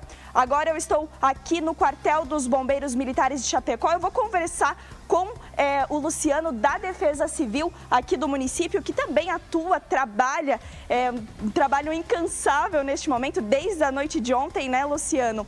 Qual é o trabalho agora, daqui para frente? Qual é o trabalho da Defesa Civil? Boa tarde. Boa tarde. Durante a madrugada foi feita a identificação e auxílio emergencial com distribuição de lonas, né? Onde orientamos as pessoas a proteger o seu mobiliário dentro do imóvel, mas agora, nesse momento, dá uma atenuada nas chuvas, permanece o monitoramento dos casos, identificação das residências que teve destelhamento, ainda fornecimento de lonas através do telefone 199, as pessoas fazem a sua solicitação ou se deslocam até mesmo ao nosso prédio da Defesa Civil, e aí vai fazer esse trabalho, vai ser durante o dia. A nossa grande preocupação em si agora é reestruturar. O dano foi rápido, os ventos foram por em torno de 1 hora e meia durante a madrugada, mas a recuperação vai 2 ou 3 dias, então temos procedimentos a fazer agora. O pessoal até comentou lá no estúdio que agora a chuva deu uma acalmada, né? Mas a previsão é que à tarde a chuva continue e ainda há preocupação com ventos. Exatamente. A chuva deve continuar nesses próximos dias. Ontem todos tinham uma sensação térmica aqui, um calor muito grande, então essa sensação já não é hoje, então isso todos podem perceber. O choque entre ar quente e ar frio, que faz essa movimentação de ar e que a gente chama de ventos ou vendavais, essas possibilidades já diminuíram bastante. mas a chuva vai permanecer. Não temos riscos de enchente pela nossa característica da região. Então, o solo, por muito tempo em estiagem, está absorvendo com facilidade esse volume d'água. Mas permanece o nosso alerta para quem vai trafegar nas rodovias. Ainda existe lâmina de água na pista, andar com cuidado, diminuir a velocidade, jamais passar de moto ou de bicicleta, muito menos a pé, em áreas alagadas, porque existe a possibilidade da boca de lobo ou de qualquer buraco que fica escondido sobre aquela lâmina da água, né? Então, pisou ou passou com a moto, pode cair, pode sofrer um acidente aí também. E, principalmente, quem estiver nas rodovias, saia mais cedo. Se saiu na hora e vai chegar um pouquinho atrasado, mas não tire isso no acelerador. Tenha consciência de que as pistas estão perigosas e, neste momento, é uma das nossas preocupações. Falando um pouco do trabalho da Defesa Civil em todas essas horas aí de reestruturação, quantas lonas já foram distribuídas? Há um balanço já desses atendimentos? Existe um controle do que é entregue, né? Então foram entregues 135 kits de lona, são kits de 6x8, com a intenção sempre de acomodar o mobiliário dentro são 135, então, unidades que foram distribuídas. Isso não significa que sejam imóveis atingidos, né? Assim como nós temos edificações que tem 4 famílias morando nesse prédio, né? Então, em cima teve danos. Então, essas orientações a gente trabalhou durante a madrugada, trabalha durante o dia ainda, estamos à disposição para esse tipo de trabalho. Mas agora, assistência social do município está engajada com a gente para fazer o levantamento de quem foi atingido, quantas telhas há necessidade de reposição e um trabalho em conjunto com a Prefeitura Municipal de auxiliar essas famílias mais carentes que precisam desse auxílio na recomposição, na reestruturação desses imóveis e a vida voltar ao seu normal. Mas permanece o nosso alerta que nós teremos mais 2 dias de chuvas ainda. Muito bem, obrigada, Luciano. E olha, Luciano já falou e eu reforço aqui, é um trabalho em conjunto, diversas forças de segurança unidas para tentar atender todas as famílias que precisam de ajuda. Agora eu vou conversar com o tenente aqui dos Bombeiros Militares, Tiago Lucian. Tiago, como é que tem sido o trabalho dos bombeiros neste período, desde ontem à noite? Muitos atendimentos, muitos chamados, como é que está essa situação? Boa tarde. Sim, temos recebido dezenas de chamados desde a noite de ontem, não só os chamados rotineiros já de situações de emergência, mas principalmente relacionados à chuva e os fortes ventos. Juntamente com a Defesa Civil, temos apoiado as residências que houve muitos destelhamentos aqui na nossa região e também muitas quedas de árvores que a gente precisa fazer, então, a desobstrução de vias públicas ou mesmo minimizar os riscos de quedas dessas árvores. Qual tem sido o principal atendimento dos bombeiros? Qual é a principal demanda nesse momento? Nesse momento, a situação já deu uma acalmada, então a gente já está com uma situação quase que normalizada. No entanto, ainda temos algumas árvores que estão sendo avaliadas, principalmente no que se refere ao risco, se há necessidade ou não de retirada do local.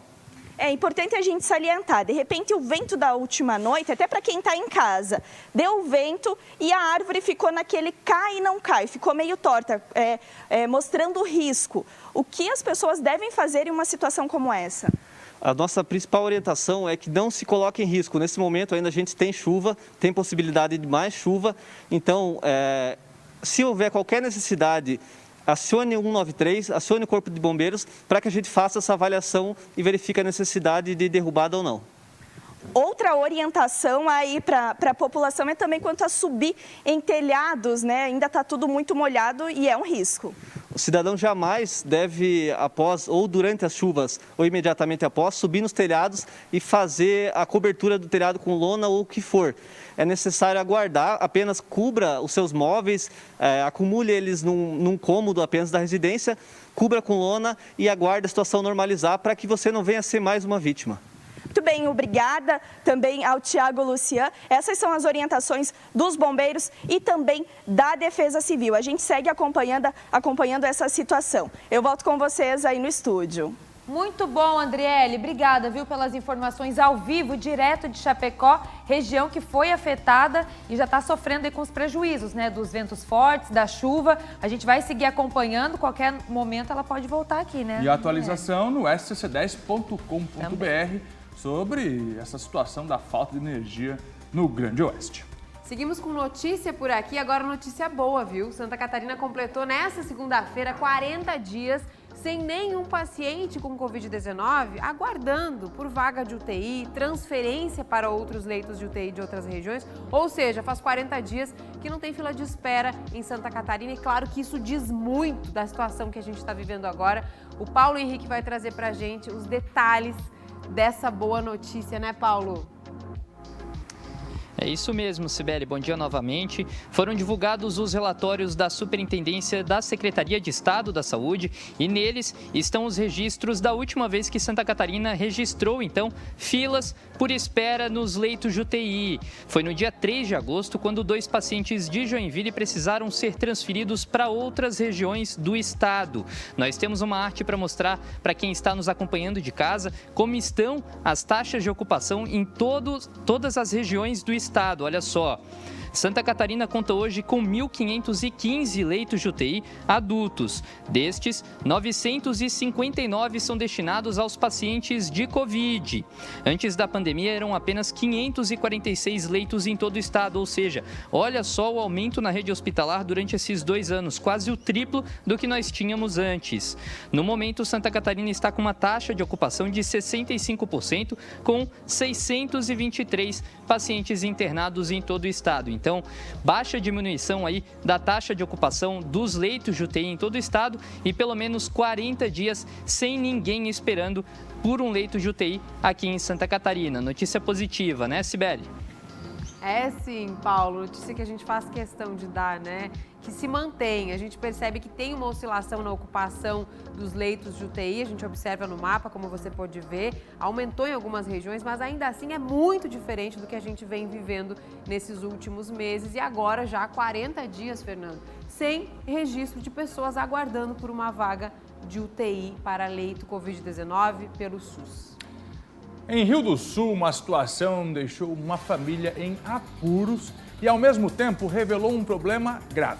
O IML, que atende a região, está interditado. O caso veio à tona depois que uma criança morreu e precisou ser encaminhada a esse local. Você vai ver os detalhes agora na reportagem da Suelen Skelsen.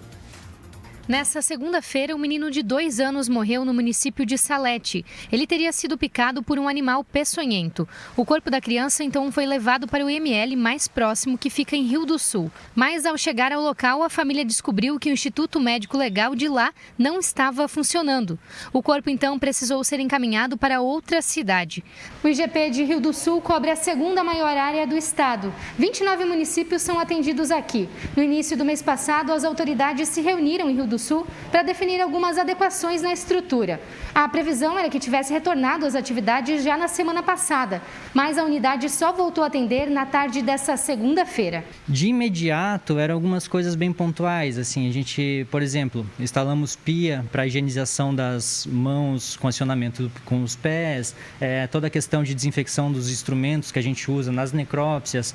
É mais essa parte de segurança do nosso servidor que está trabalhando diretamente nas necrópsias, segurança biológica deles. É uma situação bastante delicada porque a gente deixou de atender aqui cerca de 20 casos, 20 necrópsias que foram feitas em outras unidades de IGP. E em todas elas, necessariamente, a família, para fazer a liberação do corpo, ela teve que viajar até outra unidade do IGP para fazer a liberação e ainda tiveram que arcar com os custos funerários para transportar de volta esse corpo para Rio do Sul. Então é uma situação bastante delicada. Uma parceria para construir o novo prédio da unidade foi estabelecida. A prefeitura da cidade deve ceder o terreno e fazer a obra. Já o IGP ficou responsável pelo projeto e pelos recursos. A gente está trabalhando para fazer as adequações agora a curto prazo, além dessas que a gente fez até ontem, que a gente conseguiu essa desinterdição total. Para manter essa desinterdição, a gente vai ter que cumprir algumas outras exigências em 30 dias, em 60 dias. São várias exigências da vigilância sanitária. Então, a gente cumpriu exigências mínimas. Algumas outras exigências a gente só vai cumprir com a construção desse novo prédio, porque a gente não tem nem estrutura física, nem espaço físico adequado para comportar essas demandas da vigilância. Em nota, a Prefeitura de Rio do Sul anunciou que vai doar um terreno para a construção de um novo prédio para o IML. Paralelamente, o serviço do antigo local deve ser reativado assim que a Vigilância Sanitária desinterditar esse espaço. Essa liberação deve ocorrer, segundo a nota, ainda nesta semana. 7:01. Na Serra Catarinense, a chuva das últimas horas trouxe transtornos para os moradores. Em Lages, 4 bairros foram atingidos e teve também registros de alagamentos em algumas ruas. Uma escola estadual teve que suspender as aulas por conta dos alagamentos e das infiltrações. Você confere agora na reportagem. A chuva forte que caiu durante a madrugada e manhã de hoje trouxe alguns transtornos para os moradores de 4 bairros de Lages. Choveu 55 milímetros até agora. Os filhos da Juliana não puderam ir para a escola. A rua alagou e eles não conseguiram sair de casa. Hoje não puderam, daí a minha pequena estuda no Caique, a outra estuda lá no centro. Daí já mandei avisar, né, porque não tem como sair de manhã cedo. E tem dia aqui que quando chove na madrugada de manhã mesmo a gente tem que sair para trabalhar com a água no joelho. Para poder sair, senão não sai. Ela conta que toda vez que chove mais forte, por mais tempo, a água invade a rua e o terreno dela. Sempre foi. Faz mais de 20 anos que eu moro aqui, sempre foi isso. Sempre mesmo. Daí, agora que eu aprendi a arrumar a lona no portão, mas antigamente eu não sabia, né? Daí agora eu comecei a arrumar. E aí não passa água? Daí não passa. Passa pouco. Ela vai, né? Mas pouco daí. Não chega a entrar dentro de casa. Agora a chuva deu uma trégua, mas por enquanto o bairro mais atingido pelas chuvas das últimas horas foi aqui no São Sebastião. 10 residências tiveram registro de alagamento em frente às casas. E somente nessa daqui os moradores tiveram que sair e ir para casa de parentes. É o filho da dona Maria que mora aqui. Ela diz que a água não chegou a entrar dentro da casa, mas o filho, a nora e os netos tiveram que se abrigar na casa dela. Até agora não entrou água, só que a gente fica com aquele medo, né? Se entrar água, daí perde tudo. Toda vida quando chove, alaga, eles têm que sair de dentro de casa com os pequenos. Toda a vida foi assim. Já perderam muitos móveis, não tem como botar uma coisinha boa, porque se chover, enche o rio, alaga ali. Nessa escola estadual, o SEDUP de Lages, as aulas foram suspensas por orientação da Defesa Civil por causa de goteiras e infiltrações em algumas salas e corredores. A Defesa Civil deu prazo de 7 dias para que a escola faça os reparos necessários, já que as infiltrações estavam causando curtos-circuitos na fiação elétrica. Por medida até de prevenção, nós solicitamos, através até de uma notificação, que fosse suspensa as aulas até a solução do problema, já que ocorria circuito elétrico ali, poderia haver um incidente mais grave. Para prevenção, para que não ocorresse um dano aos alunos, nós suspendemos a aula até a reforma dessa rede elétrica. O diretor diz que as goteiras apareceram por causa de uma reforma que está sendo feita no telhado. Devido à nossa reforma do telhado, tivemos durante essa noite uma chuva intensa e isso trouxe bastante complicação de alagamento dentro da escola nos corredores. Então, em consenso, com a nossa Coordenadoria Regional de Educação, com a direção da escola, com a Defesa Civil, então foi feito um acordo da gente suspender as aulas até sexta-feira. Então, para que o empreiteiro, que trata da obra, consiga solucionar os problemas da infiltração. Outras ocorrências também foram registradas em Lages por causa da chuva, como queda de barreira às margens dessa avenida e também deslizamento de terra às margens do rio Cará. No bairro Universitário, uma casa ficou parcialmente destelhada. Graças a Deus, nenhuma pessoa precisou sair da sua residência, só houve no bairro Universitário um vendaval que houve uma destruição de parte da cobertura, mas nós levamos já a lona para cobrir e vamos prestar o auxílio a esse morador, tão logo cessem o volume de chuva. Situação em Lages, na Serra Catarinense. É hora da política. Já está com a gente Cláudio Prisco Paraíso. Oi, Prisco. Boa tarde. Como vamos, Fernando? Tudo bem, graças a Deus. Como é que a gente abre? Primeira tela, aí está. Vamos lá, vamos fechar, tia Cris. 701, Minas Gerais, Santa Catarina, 576. Depois Rio, Acre. A fonte é o Ministério da Economia.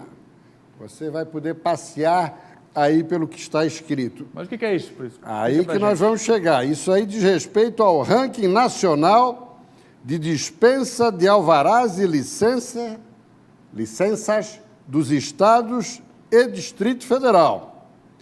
Ou seja, essa dispensa é justamente para a abertura e funcionamento de empresas consideradas de baixo risco como forma de desburocratizar o ambiente de negócios neste momento de retomada da economia. Portanto, Santa Catarina tem a dispensa de 576 atividades, econômicas, meu caro Fernando. Não cobrou o alvará dessas empresas, é isso? Dá prazo, permite que haja abertura e depois vai buscar. Para quê? Para fazer com que a atividade econômica possibilite um giro. Não segura essa abertura. Ou seja, não impede o início das atividades. Em Santa Catarina são 576. Moisés só é suplantado por Romeu Zema, em Minas Gerais. Isso aí é o que se chama de bom senso.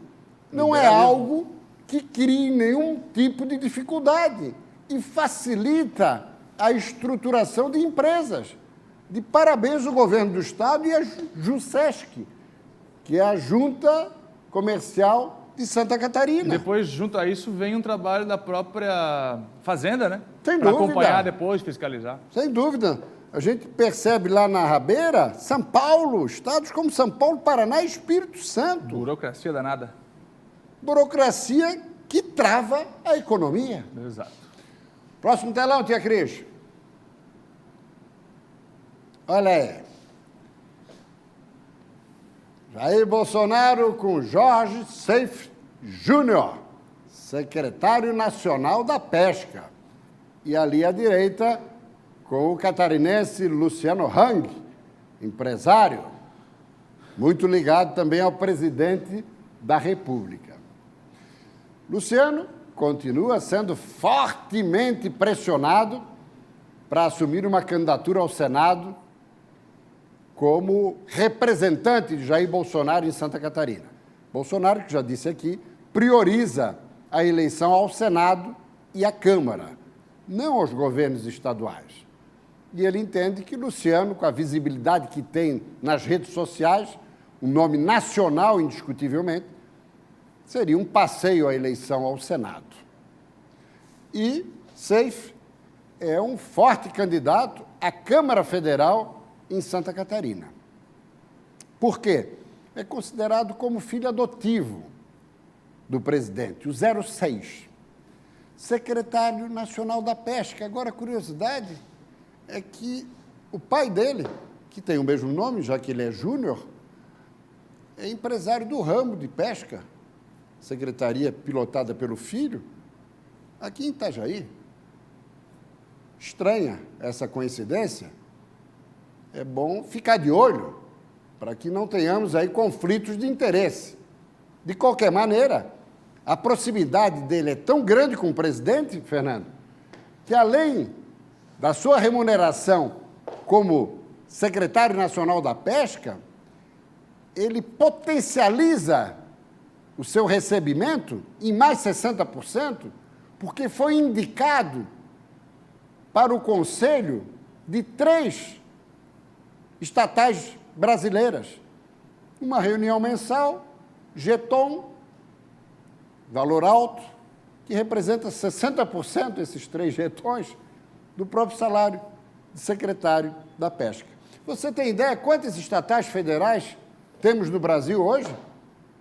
Não. O presidente Bolsonaro falou, junto com o ministro Paulo Guedes, vamos enxugar, vamos privatizar 202, das quais 46 controladas majoritariamente pela União. E é dentro dessas 43 que o secretário nacional da Pesca surfa como conselheiro.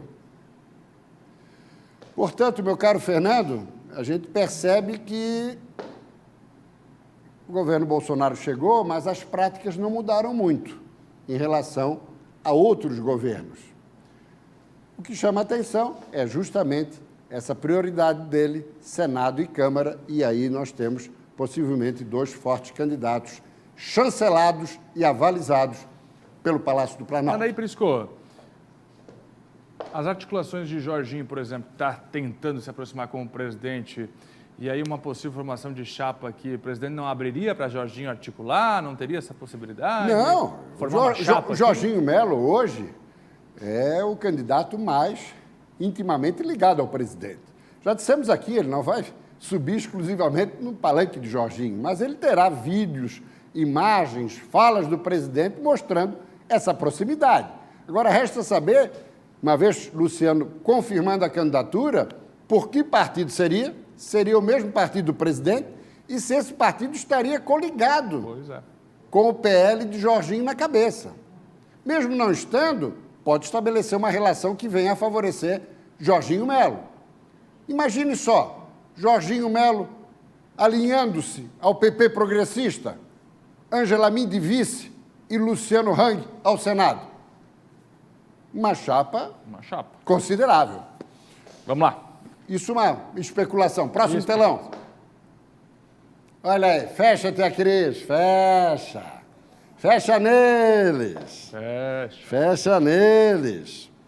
Temos aí 18 senadores, as fotos menores. 18 senadores que estão, de alguma maneira, com base no levantamento do Congresso em Foco, que são réus ou alvos de algum tipo de investigação em andamento no país, que respondem a 38 inquéritos, o recordista é o Canalheiros, procedimentos preliminares que podem resultar em processo, ou ações penais, processos que podem acabar em condenação. E mais, os dados são do levantamento, como eu disse, Congresso em Foco, exclusivo esse levantamento, e essas informações são disponíveis nos sites do Supremo Tribunal Federal, Superior Tribunal de Justiça, Tribunal Superior Eleitoral, tribunais regionais federais, tribunais, dos estados. Nós temos aí algumas figuras interessantes. Jader Barbalho, notório, Romário, o Canalheiros, Zé Serra, que está licenciado em tratamento de saúde, Ciro Nogueira, ministro da Casa Civil, o ex-presidente Fernando Collor,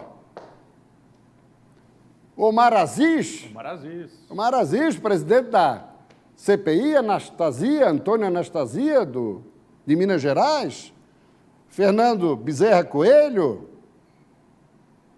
e assim por diante. São 19. Ano passado, ano retrasado, eram 27. Retrasado, portanto, em 19. 2019 eram 27. 2018 eram 25. Deu uma enxugadinha. Mas vejam só, são 19. Além dos 18, o único catarinense presente, Dário Berger. É importante guardar essas fisionomias. Próximo telão. Muito bem. Aqui nós temos uma figura de saudosa memória.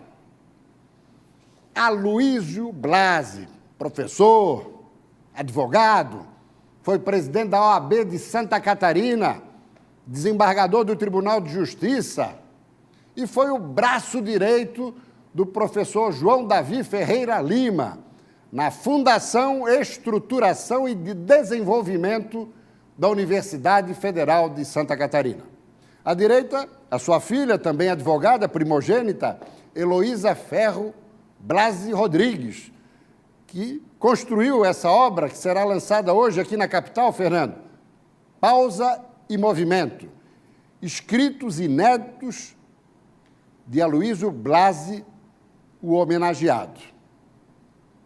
A apresentação é feita por José Isaac Pilate, que vem a ser diretor do Centro de Ciências Jurídicas da UFSC e também presidente da Academia Catarinense de Letras Jurídicas. Um registro louvável e importante em homenagem a um grande catarinense. Boa, Prisco. Próximo telão. Aí a pronúncia do nome vai ser sua. filósofo, você já pronunciou esse nome aqui, filósofo, escritor e jornalista do Império Russo, século XIX. Vamos lá? A tolerância chegará a tal ponto que as pessoas inteligentes serão proibidas de fazer qualquer reflexão para não ofender os imbecis. Bestovski. Muito bem. Fica como reflexão. E para encerrar, um vídeo, que daí eu só vou comentar amanhã. Jair Bolsonaro conseguiu a proeza, a façanha de ressuscitar. Roda o VT. Mesmo antes da política, eu acho que eu já fazia política. Eu sempre fui reconhecido como homem de diálogo. E como há muita polarização hoje no Brasil, convém lembrar que dialogar nunca foi tão importante. Tem que saber ouvir, posicionar-se, fazer concessões, mas sem abrir mão dos princípios. Foi dessa maneira que conseguimos, você sabe disso, fazer importantes transformações no Brasil. A estabilização econômica, a reforma trabalhista, o teto de gastos públicos, a reforma do ensino médio. Eu sou Michel Temer e sabe que eu sempre dediquei uma parte principal da minha vida ao direito constitucional. E quando eu venho aqui para a internet, eu quero conversar com você. Vamos conversar bastante, trocar ideias sobre o Brasil e até sobre muitas outras coisas. Por enquanto, até logo.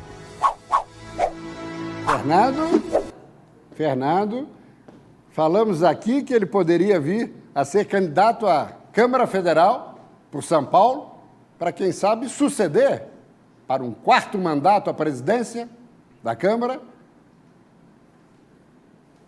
Só que não, ele falou ali em diálogo, em colocar fim à polarização no Brasil. É para presidente. Olha, conversa de pré-candidato à presidência da República, apesar de já estar com mais de 80 anos. Quem mais volta, né? Lula voltando agora. Temer, deixa eu ver. Dilma, se apresente, Dilma. Obrigado. Abraço, até amanhã. É intervalo? Então a gente volta em instantes.